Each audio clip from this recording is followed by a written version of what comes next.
This is a video for all the preppers out there because there's a lot of misinformation regarding gas masks, and it's about what sort of gas mask to get and what sort to avoid.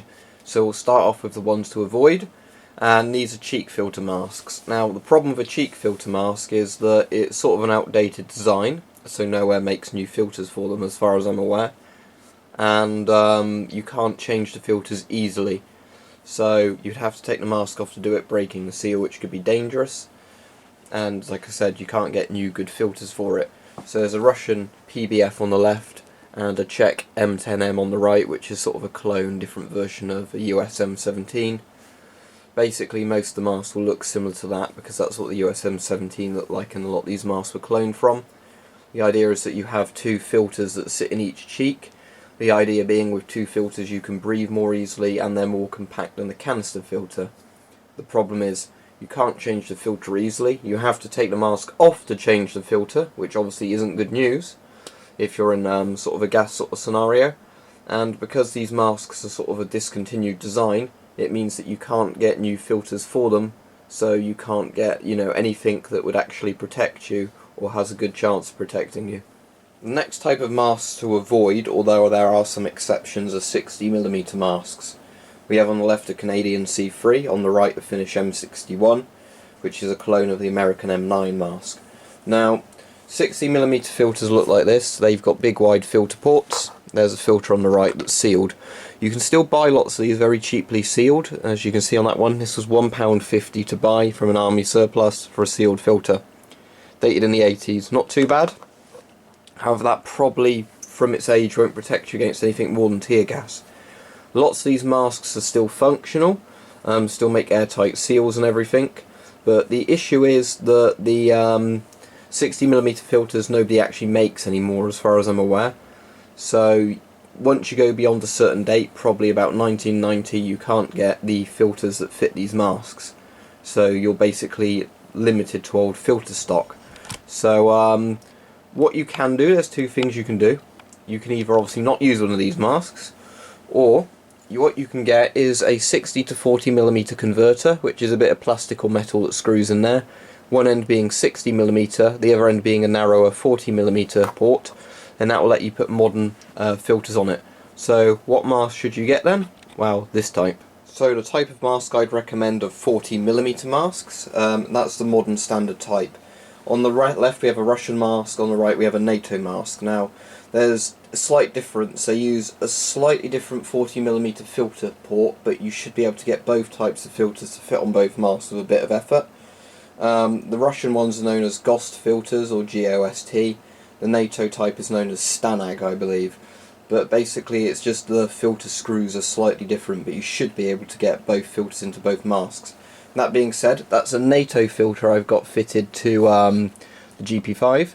The reason that is up until probably the fall of the Soviet Union, there are questions raised about how safe the Russian filters are. They stopped officially using asbestos in the small canister filters after, I think it was 1972. However, there can be traces of asbestos in them. Some filters are still confirmed to have asbestos after that, and some it's sort of like there might be some in there due to manufacturing defects, factory quotas, all that sort of stuff. So best not to use Russian filters that aren't modern. So that's a 40mm C2 filter. Some people consider them unsafe, I personally don't. So that's an old Soviet GP5, very primitive mask, very cheap mask to get. However, as long as the seals are intact on it, the mask will still work. Put a modern filter on and it will filter gas properly. Very primitive, but it works. Here we have an Avon FM12, or CT12 I should say. Very, very good masks, one of the favourite masks I have in my collection. You can swap the filter to either side by taking this secondary voice diaphragm sort of plug off. And you can obviously install the filter there. So 40mm filters. Here's a sealed Israeli one. It's a bit dusty where it's been sitting on my shelf and been sealed. See, that's sealed. I think there is a date on here. Yep, 2008. So filters have a shelf life of about 10 years when they're sealed, same as a mask in theory for military use. And so this filter should in theory still be good to go. Obviously I'd get more than one spare filter, but when a filter expires it doesn't immediately stop working. An expired filter basically just won't necessarily give you a full amount of protection. However, I found things like tear gas get stopped by even really old sort of filters, sort of the same as an industrial mask would stop it. Filters have two layers: activated charcoal, which you can't hear shaking in this because it's obviously nice, intact and compressed. But you have one layer that would be activated charcoal, that neutralises some of the gases through adsorption, where the sort of poison particles will stick to the charcoal, clean air carries on through. And a particulate filter, that can be anything like fiberglass, asbestos on older masks, that sort of stuff, and that's just designed to only let small molecules through, so basically oxygen can get through but lots of other nasty things can't. So because the some of the bits of the filter last longer than other bits, even old filters can give you some protection from some things but not other things. So that's my advice. If you're a prepper getting a mask, don't spend loads and loads of money, don't believe all these cons. What you should do is ideally get yourself a 40mm mask, or if there's a 60mm mask you really like, get one with a converter, and then stack up on loads of in good condition 40mm canisters.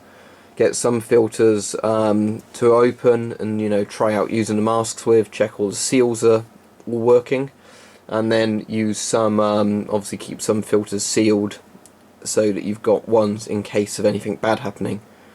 But in general, 40mm masks are the best because of the fact that you can still get new filters for them very easily, and they just simply screw onto a section of the mask, which is very simple to obviously put them on, unlike cheek filters.